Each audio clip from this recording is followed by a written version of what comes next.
Hello! Today I'm going to unbox my Samomo. I found you. So I purchased this yesterday in a reseller in Chadstone, and he's a bit expensive because you know what it looks like when you buy them in a reseller. It's like they triple the price. But anyway, I can't do anything about it because it's very hard to find a Samomo like this around Australia. All you can get is from the reseller. So I made a deal with the reseller yesterday, so they just gave me a discount to buy him. So here it is.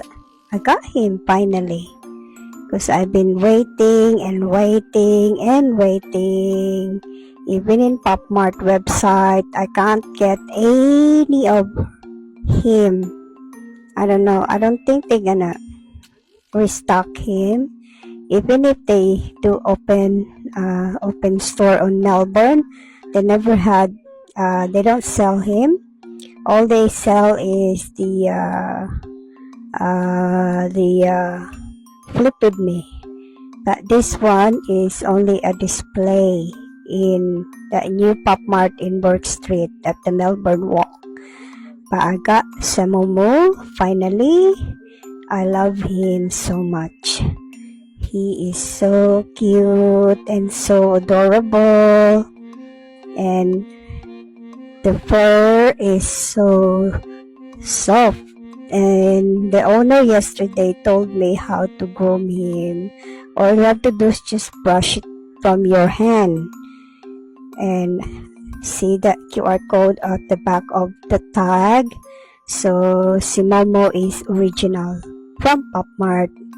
And then also she said to me, just bend the tail so it can create shape, and brush his hair so it looks tidy.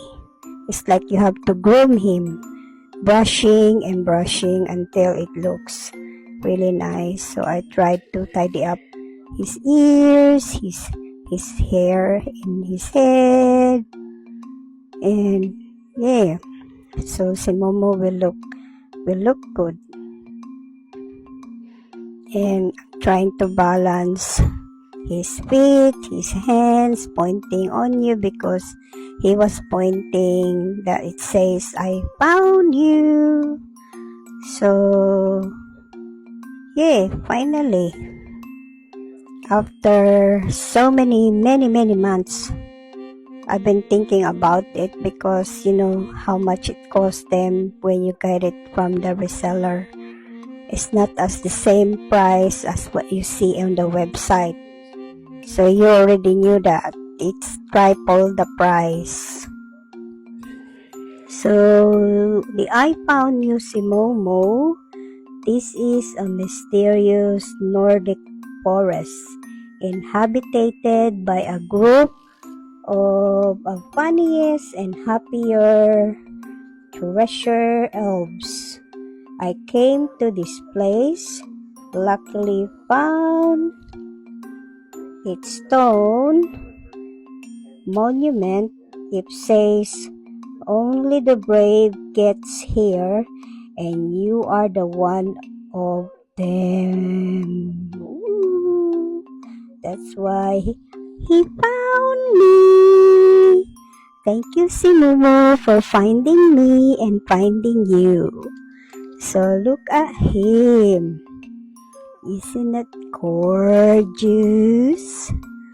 And his eyes also movable.